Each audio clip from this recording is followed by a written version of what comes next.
Then it's, hey, what else do we need to be worrying about? EDR, manage EDR, identity threat detection.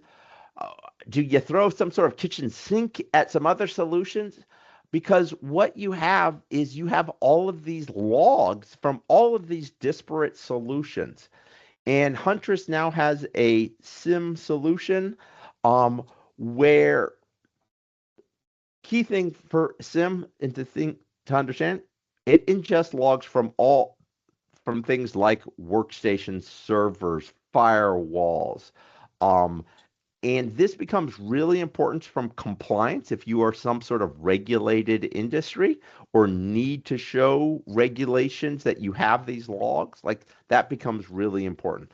You mentioned manufacturing, Chris. If somebody's maybe a downstream from a defense contractor, they're probably going to have compliance regulations around this.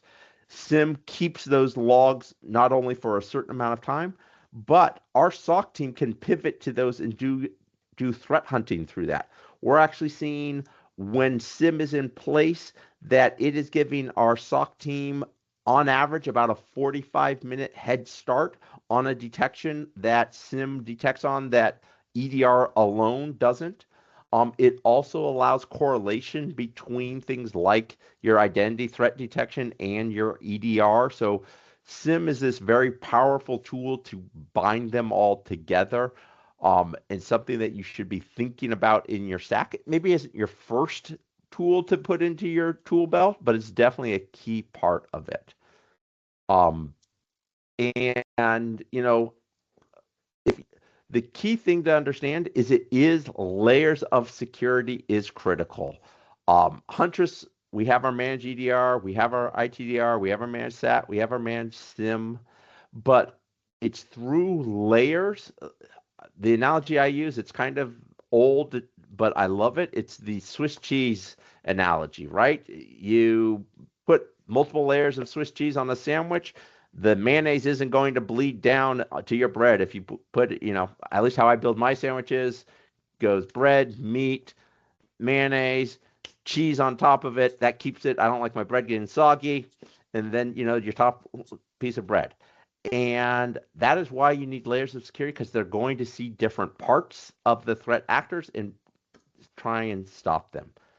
And before we get into kind of, Chris, I'm going to let you talk for a little bit about what you all can do at Xpert, but like the main message, folks, is that security is a necessity. It's not a luxury. If your company is online, which at this point, day and time, all companies are online doing their businesses, you have to continue to invest in your cybersecurity.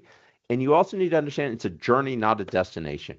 Chris will be coming to you in a year from now with something else to add on to it, because unfortunately, when we put in place solutions, the threat actors are going to pivot. I talked about how they're growing their business. The way they grow their business, they innovate. So cybersecurity solutions need to innovate. Chris will never be able to tell, or Chris and the team at Xpert is never going to be able to say, we've made it, you are totally secure, we can, wipe our hands from it and we're all done. It is a journey. It's going to constantly be revisited. And this is why partnering with somebody like Xpert Technology, who's going to meet with you regularly, and you can plan a roadmap so that you can start to change where that journey is and be looking ahead instead of reactive, is so critical. Before we get to questions, Chris, do you want to talk about what your cyber bundle is and some of the things you're wanting to help people know? Yeah, absolutely. So we have, basically two flavors of, cybersecurity bundles here. Any of our managed clients would have one of the two. Everything is included in both of these bundles up until the last three here. So 24/7, 365 threat detection, third-party multi-factor authentication, always recommended. Some client, the big thing is that if a client is kind of, upset about the convenience not being there. I mean, cybersecurity and convenience do not go hand in hand. You're going to have to go through training. We strongly recommend multi-factor authentication. You don't get into your machine until you authenticate a second way, because it's keeping you secure, right? AI-based email security, suspicious email quarantine. These emails don't ever hit your inbox. They go straight into a quarantine folder. Phishing simulations. So we do, for any of our managed clients, phish all of their employees twice a month. Just to test, to make sure that that human element isn't the weakest link in the chain. If we do get a report saying, hey, half of your employees are clicking these phishing emails, well, they're going to be enrolled in some additional training. Again, just to strengthen that aspect of it. What you do get with the complete and not the advanced option is employee cybersecurity training, continuous vulnerability scanning, and then the SIEM, just like Ethan was talking about. Awesome. And I am assuming, Chris, if somebody wants to get with you, best way, you guys probably do some sort of free consultation talking about what they're doing with, and that's probably the best way to kind of start to work with you. Yeah, absolutely. Best first step is to schedule time with myself, my team. We'll go through your specific situation, see, really if there's a fit. We're never going to force a fit. But, cybersecurity, to Ethan's point throughout the whole conversation, is something that, just about every business needs. You're never too small to need cybersecurity. Where Xpert really shines is providing the full managed service suite. It's definitely, first step is let's just open up the conversation. Yep, definitely. We're at the part to ask questions. If there are any, Chris, I'm just going to leave it here instead of having my question slide up. But are there any questions in the chat that need to be answered from there? Yep. Or super? Yeah, first question I have here is the compliance aspect of this something that would be similar to a SMARSH or global relay? All right, so SMARSH, so I'm going to say potentially so. So I know that's, everybody loves it when I say potentially so. So SMARSH and Global Relay are going to help definitely on that email part of it. And what I don't know for you all, Chris, is how you use what you're using for email security on the back end that can help from there. The SIEM could definitely help in some of those of ingesting some of the logs, but SMARSH and Global Relay in particular, I know are more around data loss prevention and helping from that kind of compliance side and keeping like emails secure, so that you're not sending unencrypted emails through the solution. So I'm not sure what you all do around there for your email security. Yeah, we have, again, a couple layers of protection there. One is, to your point, making sure that any emails that should be encrypted, maybe they have any PII in there, social security numbers, things like that, that those either are not sent or get encrypted automatically. And then, the back end stuff as well. Yep, exactly. Cool. Other questions? So one question, I haven't seen it come up in the chat yet, but it does come up quite a bit in talking to some of my clients, is what can organizations do to protect against AI-powered cyber attacks? I think a lot of it goes back to the cybersecurity training. Yeah. But is there anything else that kind of stands out? I think so. Definitely cybersecurity training is a key part of it. It is definitely important to, I would say, partner with people like Xpert Technology who are using cutting edge technologies to protect their clients because it is evolving on the threats.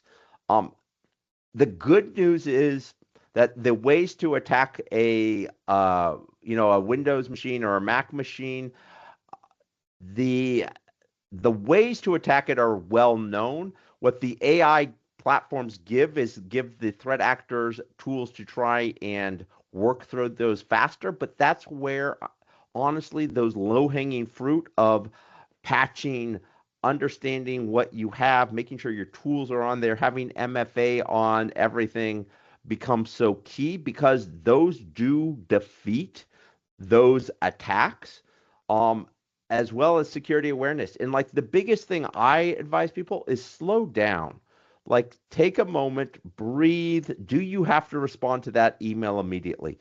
The other thing is, and this isn't a technology so much as a process, but do you have a way to do out of bounds communication to something? So, Chris, you send me an email that says, "Hey, it's really critical. I talked to you, and we got this invoice that we're having problems with."